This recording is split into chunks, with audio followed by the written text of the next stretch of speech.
Muito obrigado. Eu queria primeiro agradecer aos organizadores e também à Fundação Fernando Henrique Cardoso pela presença aqui, pelo convite para conversar sobre esses temas. Nós ouvimos essa manhã muitas intervenções extremamente interessantes e muita coisa do que foi dito eu não preciso repetir aqui. Eu pensei mais fazer uma espécie de histórico, contar algumas passagens, porque eu sou, de certa forma, testemunho ocular do TNP. Eu acho que eu sou o único restante da delegação brasileira no antigo Comitê das 18 Nações sobre Desarmamento, quando o TNP estava sendo discutido. Muitas vezes, em reuniões desse tipo, as pessoas dizem quando o TNP foi negociado. Eu disse, não, é mentira, ele nunca foi negociado lá. Ele foi negociado em outro momento, mas não foi negociado, certamente, no Comitê das 18 Nações.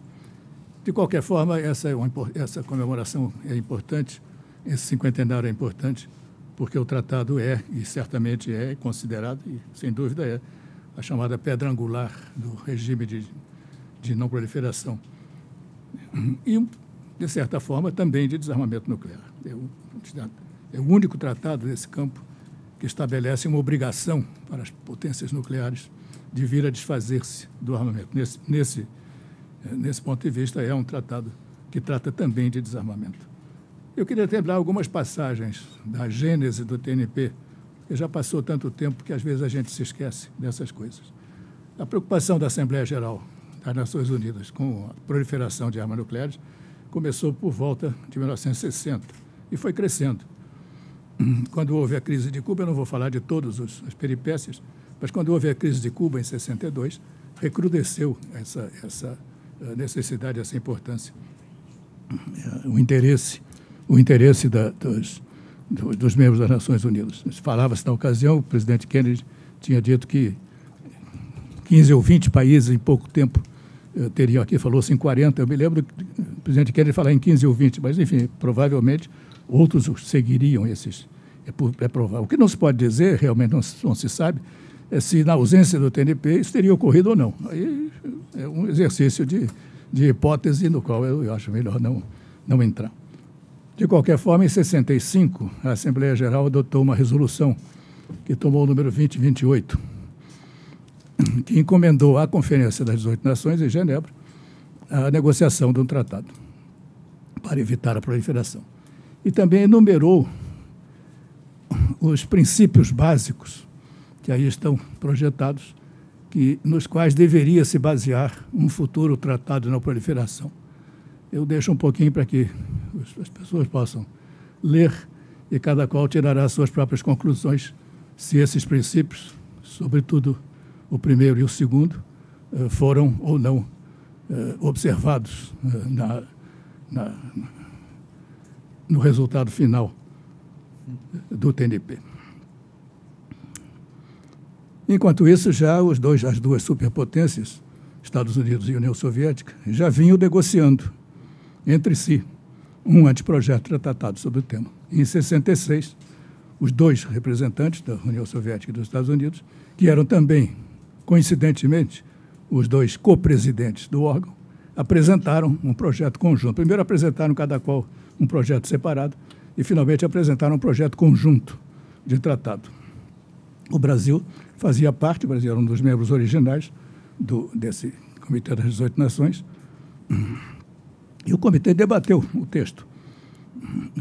Houve várias propostas, os co-presidentes aceitaram algumas, ignoraram outras, e, finalmente, apresentaram um projeto final. Isso foi mais ou menos em março, bem em março de 67. Mas esse projeto não foi adotado, coisa que pouca gente comenta e certamente nenhum dos cronistas do mundo acima do Equador jamais escreveu em livro algum. Esse projeto não foi aceito, esse projeto não teve o consenso do comitê. O que fizeram os dois co-presidentes, usando a sua autoridade de co-presidentes, mandaram o projeto, sob sua responsabilidade, à Assembleia Geral. Em 67, a Assembleia Geral teve um debate. Eu fui mandado, eu era jovem diplomata, fui mandado de Genebra para Nova York para assistir esse debate. Marcos Azambuja, infelizmente teve que ir embora, que é meu colega de turma, servia também em Nova York e também assistiu como jovem diplomata. Assistiu ao debate sobre o TNP e a votação da resolução que endossou o texto do tratado e recomendou a assinatura dos Estados. Houve 21 abstenções nesse projeto, na votação, entre as quais a do Brasil. 2 anos depois, já em 70, o TNP já tinha as 40 ratificações necessárias para entrar em vigor. Eu conto essa história um pouco para mostrar de que forma surgiram esses impasses. Esses impasses vêm da própria natureza do TNP, já isso foi exaustivamente falado aqui, enfim, a falta de equilíbrio, né, entre obrigações e responsabilidades de países possuidores e não possuidores de armas nucleares. Já vem da própria essência do tratado. E também outras dificuldades que foram surgindo ao longo das conferências de avaliação do TNP, que são quinquenais, como a gente sabe, está a dispositivo do próprio tratado. Já houve até hoje 9 conferências de exame do TNP. A próxima que vai haver, que o nosso embaixador Rafael vai presidir, vai ser a 10ª. Dessas 9 que houve até hoje, 5 terminaram sem consenso. Terminaram sem adoção de um documento final consensual. O que mostra que as dificuldades, aqui na nomenclatura aqui do nosso seminário, né, os impasses, né, vêm desde a origem do TNP, não são coisas novas.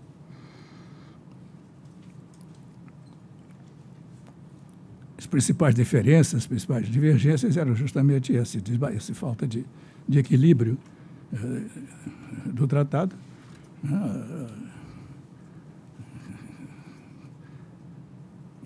discriminação, né, o aspecto discriminatório do tratado, e também a falta de medidas juridicamente vinculantes do texto do tratado sobre desarmamento nuclear. Foi exaustivamente solicitado, proposto pela delegação brasileira e outras delegações dos países, na época, que não eram membros de nenhum dos dois pactos defensivos, nem da OTAN, nem do Pacto de Varsóvia, éramos 8 países, né, mas muito pouco do que foi proposto na ocasião por esses 8 países foi aceito. De qualquer forma, o TNP hoje tem praticamente a totalidade da comunidade internacional. Somente um país se retirou do tratado até hoje, e se retirou para produzir arma nuclear, e outros 3, como nós sabemos, nunca pretenderam entrar para o tratado. Eu me lembro de um fato da época, e vou contar porque é um fato histórico, né? Quando meu filho, que também é diplomata, foi fazer a tese dele, para poder ser elegível a promoção às classes superiores da carreira, o TNP já tinha sido aceito pelo Brasil. O Brasil já tinha assinado o TNP. E ele fez a tese dele justamente sobre as vantagens e desvantagens da adesão brasileira. Muito antes disso, né, ainda no período do debate do TNP, já no órgão seguinte, a Conferência das 18 Nações, depois foi ampliada para 35, eu voltei a servir em Genebra com o embaixador Sousa e Silva, e o embaixador Sousa e Silva preparou um discurso em que ele mostrava as deficiências do TNP, as dificuldades do TNP. E nesse discurso havia uma frase muito taxativa, que dizia, em inglês, "Brazil did not and will never sign the NPT." É quase isso. Eu não sei se estou citando textualmente, mas é praticamente isso. Meu filho, quando fez a tese dele sobre o TNP, o Brasil já tinha assinado, colocou essa frase como epígrafe no trabalho dele. O Brasil já era membro do TNP. E citou, né, embaixador Sousa e Silva, E eu sou cúmplice disso, porque eu trabalhei nesse discurso junto com o embaixador. Mas isso mostra principalmente, é uma anedota, mas é uma anedota verdadeira, mostra principalmente o grau de oposição firme, né, constante do Brasil em relação ao TNP ao longo de todo o tempo. O Brasil só veio a assinar o TNP, como nós sabemos, em 96, quer dizer, o tratado entrou em vigor em 70, o Brasil precisou de 26 anos para se reconciliar com o TNP. Não vou entrar aqui nos motivos, também já foram debatidos aqui, né? Eu acho que tanto qualquer um de nós que na época tivesse trabalhado como diplomata no debate do TNP se sentiria, de certa forma, um pouco atingido, né, com o momento em que o Brasil adotou. O presidente Fernando Henrique falou aqui no nosso colega Ronaldo Seidenberg, né, e eu me lembro muito também das opiniões do Ronaldo na época a respeito. O Ronaldo nunca participou, mas o Ronaldo tinha uma trajetória em Nações Unidas muito longa e tinha uma posição também muito firme em relação ao TNP. Mas eu acho que isso é hoje uma discussão acadêmica. O Brasil é membro do TNP, o TNP é um tratado importante e não havia porquê, vejo hoje eu penso, não havia porquê, né, o Brasil manter a sua posição de negativa, né, e até crítica, extremamente crítica, fortemente crítica, em relação ao TNP. Finalmente, como nós sabemos também, a vigência do TNP foi prorrogada indefinidamente em 95. Eu não participei dessa conferência. Também era uma conferência de revisão e de extensão, né, segundo o artigo 7º do tratado. Mas a conferência de revisão, de avaliação, também terminou sem resultado. A de extensão, não. A de extensão, o tratado foi estendido. Eu não participei do debate, mas eu, enfim, estive muito ligado a isso, observando o que estava acontecendo. Eu também tenho minhas próprias opiniões a respeito. O tratado foi prorrogado devido a um entendimento de que deveria haver um processo diferente, um novo processo de revisão, que começou a funcionar a partir de então. São 3 conferências preparatórias e antes da conferência de revisão. Desde 95, isso ocorre, desde 2000 isso ocorre, né? Isso foi adotado em 95, chama-se o progresso reforçado, Strengthened Review Process. Vem sendo adotado desde então. E a minha opinião, tendo participado de algumas dessas peripécias, a minha opinião é que hoje em dia precisa inventar um novo. Esse sistema de revisão que foi adotado em 95 e serviu para, de certa forma, facilitar a extensão do tratado, a decisão da extensão do tratado, não tem funcionado, não tem dado resultados e hoje não serve realmente, me parece um grande desperdício de energia fazer essas 3 conferências preparatórias para chegar depois à conferência propriamente dita, que é a única que toma decisões. As preparatórias têm se limitado a registrar posições divergentes, não levam realmente a nenhuma. Eu me lembro que a própria conferência que eu presidi, que foi em 2005, as preparatórias não tiveram sequer possibilidade de acordo sobre aspectos adjetivos, não, aspectos organizacionais. Eu tive que começar a conferência de 2005 sem ter uma agenda adotada, uma agenda recomendada, né, pelas preparatórias. Foi preciso negociar a agenda durante a própria conferência. Então, a minha opinião, é preciso uma revisão, é preciso uma alteração nesse estado de coisas. De qualquer maneira, o Brasil acabou assinando e ratificando, mas também é importante recordar que a ratificação foi feita no entendimento de que seriam tomadas medidas eficazes para a cessação da corrida armamentista. Isso está no decreto legislativo que adotou o TNP. Então, a adesão do Brasil é uma adesão condicional, é uma adesão com certas ressalvas, né? De qualquer forma, eu acho que o TNP pode, como já foi dito aqui, eu estou de pleno acordo, pode ser considerado bem-sucedido no que se refere à não proliferação. Não sabemos o que aconteceria se não houvesse o TNP, mas isso também é uma pergunta hipotética, não vale a pena especular sobre isso. Foi apenas parcialmente bem-sucedido no que se refere à promoção dos usos pacíficos, mas em matéria de cessação da corrida armamentista e desarmamento nuclear é, pelo menos, né, no mínimo, decepcionante o resultado do TNP. Que, na verdade, a proliferação começou com a primeira bomba nuclear em 1945. Isso eles também não dizem, mas é verdade. Quem começou a proliferar foram eles, não foi a não proliferação, a proliferação e o cuidado com a não proliferação, né, não começaram com o TNP, começaram em 1945, quando a primeira bomba explodiu. Quem proliferou inicialmente, né, e continua proliferando, como também já foi dito aqui, né, do ponto de vista técnico, né, do ponto de vista qualitativo, né, são os possuidores de arma nuclear. De qualquer forma, foi possível, ao longo dessas 7 décadas, negociar e adotar um certo número de instrumentos multilaterais importantes no campo muito amplo do desarmamento. Se nós olharmos para todos esses tratados, que são os mais importantes, é claro, tem outros também, né, veremos que nenhum deles é um tratado de desarmamento. Todos eles são tratados que proíbem ou tratam da não introdução de armas nucleares, onde elas já não existiam. Nenhum desses tratados, né, com exceção do último, que eu vou falar dele no final dessa apresentação, não, nenhum desses tratados é um tratado de desarmamento. Todos eles são tratados de não proliferação.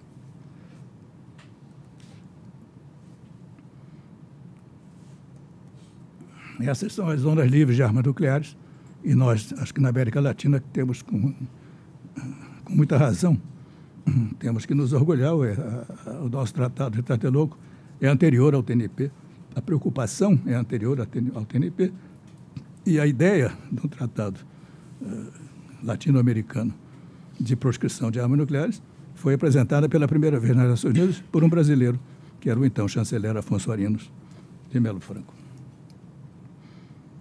De qualquer forma, esses êxitos, todos esses tratados enumerados no slide anterior, não têm sido suficientes.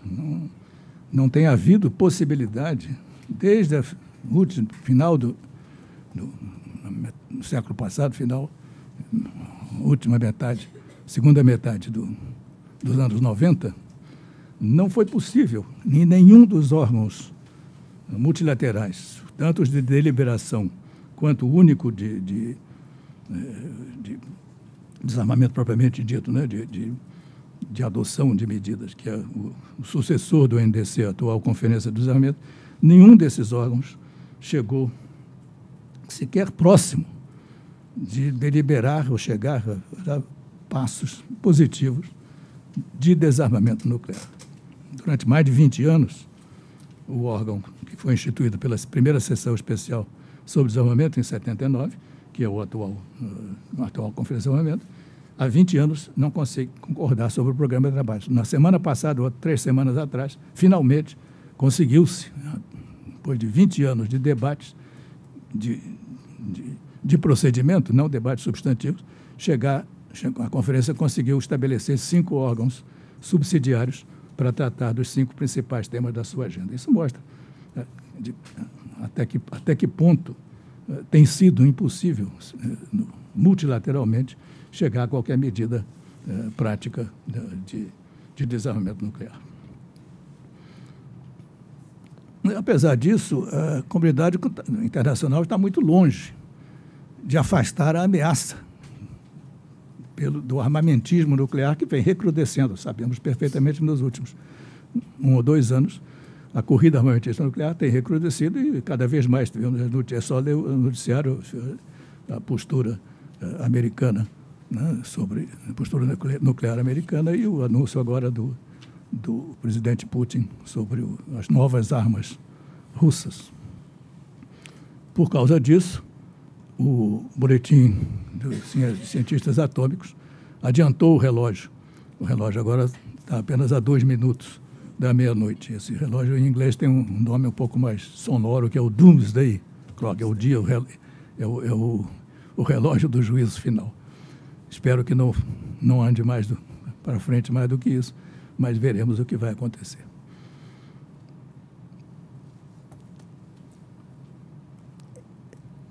O que parece claro é que tanto a revisão da postura nuclear americana quanto o recente pronunciamento do presidente Putin, estas coisas parecem aumentar a probabilidade de que armas nucleares venham a ser usadas, porque esses documentos tratam de armas cada vez mais usáveis, cada vez menos reprováveis, assim, por exemplo, cujo uso seria menos reprovável. Isso, é claro que chama atenção para os perigos existentes na própria existência do armamento nuclear e da dificuldade, e o papel, e essas posturas, tanto americana quanto russa e dos outros países nucleares também, levam à conclusão de que, na opinião deles, o armamento atômico é o ingrediente necessário para enfrentar as tensões internacionais e evitar os perigos do uso do armamento nuclear através do aperfeiçoamento técnico, do aperfeiçoamento da capacidade de utilizá-las. É um pouco uma contradição. Os defensores do armamento nuclear argumentam exatamente isso, né? A arma nuclear, como ela não foi feita para ser usada, como o nosso Leonardo, né? Ela foi feita para aterrorizar, mas não para ser usada, né? Deve-se creditar a arma nuclear a relativa atmosfera de paz, pelo menos sem grandes conflagrações entre os países mais adiantados nesse campo. E, ao contrário, os críticos dizem que quanto mais houver armas usáveis, os limites de um ciclo de escalada poderão desaparecer, tornando mais fácil e mais comum e até mais aceitável o uso da arma nuclear. Não se sabia até onde essa escalada poderia levar. De qualquer forma, tanto os Estados Unidos quanto a Rússia conseguiram reduzir os arsenais nucleares, já se falou também aqui, de cerca de 70 mil no auge da Guerra Fria para aproximadamente 15 mil. Isso é o que eles nos dizem, nós temos que acreditar no que eles nos dizem, embora não tenhamos elementos para saber o que ocorreu realmente com essas reduções. Ali se vê que tem as que estão retired, enfim, aposentadas, as que estão armazenadas e as que estão assestadas, né, colocadas em posição de tiro. Não sabemos bem, né, se algumas dessas que estão armazenadas, stockpiled, poderão voltar ao serviço ativo. Também não sabemos bem o que foi feito com as armas que foram retired. Isso temos que, enfim, não nos resta outra possibilidade, senão ouvir o que eles nos dizem, né, e acreditar naquilo que eles nos dizem. Como já disse Shakespeare no Júlio César, they are all honorable men, né? Assim como Brutus, são todos homens honrados. Devemos acreditar nos homens honrados. Todos esses tratados que existem reconhecem, de uma forma ou de outra, que as armas nucleares, a existência delas é reconhecida até que elas venham a ser eliminadas. Preâmbulos e até alguns dos artigos desses instrumentos levam a essa conclusão. Mas o que tem acontecido é que os possuidores de armas nucleares têm utilizado esses dispositivos justamente para justificar ou legitimar a posse da arma nuclear. Em vez de concordar de alguma forma em que a existência é reconhecida até que elas venham a ser eliminadas, ao contrário, eles interpretam que elas são reconhecidas enquanto eles acharem que devem dispor delas, enquanto acharem que elas são úteis para a sua própria segurança e para a segurança do resto do mundo, que é o que eles dizem. E ele parece sentir-se no direito de conservar os arsenais, ao menos durante as próximas décadas. Não existe nos países nucleares, não existe nenhum dispositivo interno, nenhuma organização interna que leve ao desarmamento, né? Não há órgãos sobre desarmamento, há órgãos sobre não proliferação, há orçamentos sobre novas armas, sobre desenvolvimento de armas, mas não há nenhuma organização interna, né, com repartições que tratem do desarmamento nuclear, né, embora os tratados, ou pelo menos o TNP, leve a essa conclusão que deveria haver os países se obrigaram, não só os nucleares, todos se obrigaram a procurar de boa fé, já foi citado aqui também a íntegra desse artigo. É claro que o aumento do número de possuidores de arma nuclear é um perigo, sem dúvida que a proliferação da arma nuclear é um perigo para a paz e segurança.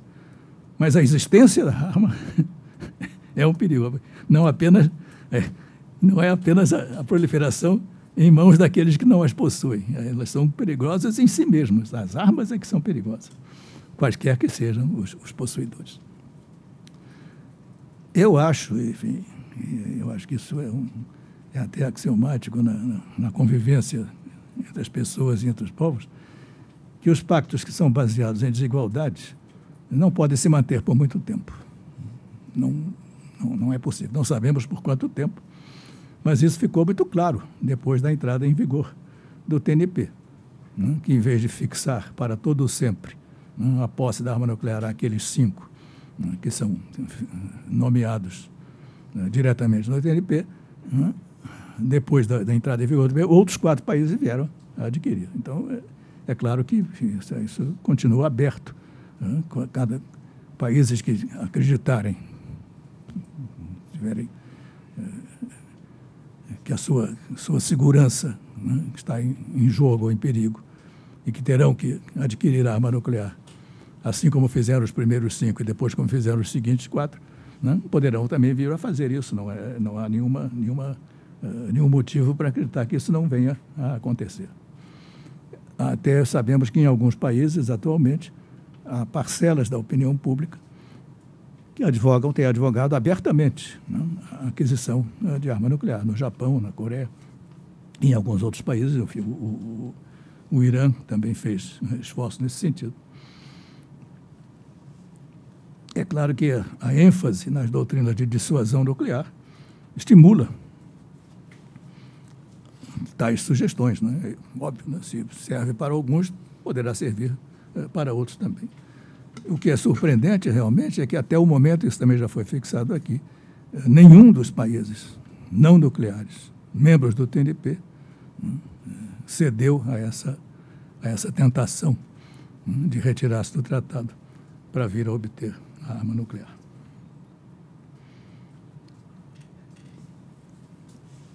Eu mostrei ali os tratados que já existem, né, nesse campo. 2 deles não estão em vigor, que são o Tratado de Proibição de Ensaios Nucleares, conhecido com a sigla CTBT, Comprehensive Test Ban Treaty, e o mais recente, que é o Tratado de Proibição de Armas Nucleares. No caso do CTBT, faltam a assinatura ou ratificação de 8 estados para entrar em vigor. E isso não parece nada próximo. A própria postura agora publicada americana diz que os Estados Unidos não têm a intenção de vir a ratificar. Eles já assinaram, mas não têm a intenção de vir a ratificar. E é provável que outros países, entre esses 8, também não tenham nenhuma intenção. Eu não vejo a intenção da Coreia do Norte, por exemplo, em vir a assinar, né, e até em ratificar. A China falta ratificar, Israel falta ratificar também.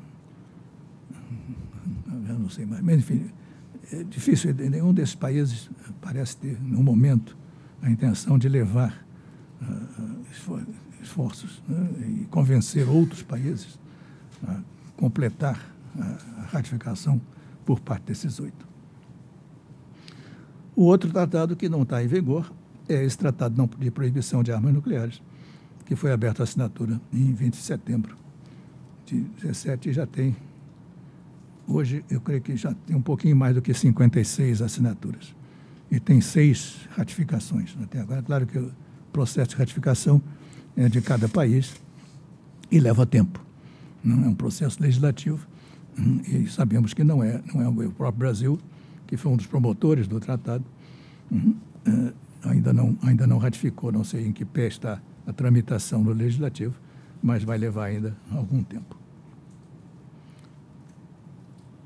Tem sido muito lenta o ritmo de adesões. Os países que aprovaram o tratado foram 122 na negociação que se fez no ano passado. em julho do ano passado.